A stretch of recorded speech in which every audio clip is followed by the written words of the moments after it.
7h35 exactement ce matin. Un par un, 5 jeunes débarquent devant le lycée Dominique Villard de Gap. Et bien organisé, chacun apporte une barrière, puis une poubelle. Les panneaux sont affichés, le tout bloque l'entrée du lycée. Sur les panneaux, on peut y lire école avec ou sans papier, Leonarda revient ou encore valse égale FN. Rochdi, le chef de file, sort un drap blanc et inscrit ce message, école pour tous.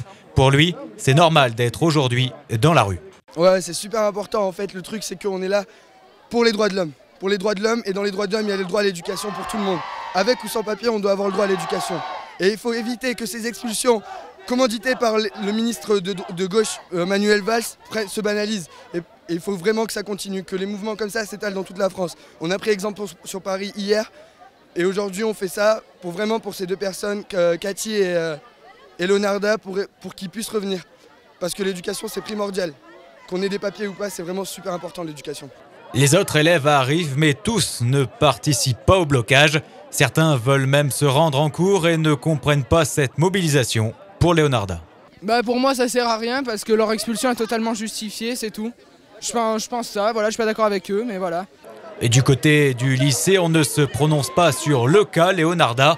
On souhaite simplement expliquer que Dominique Villard reste ouvert. Écoutez, le lycée Dominique Villard comporte plusieurs accès. Je viens de discuter avec le représentant des lycéens et le lycée restera ouvert et fonctionnera tout à fait normalement toute la journée.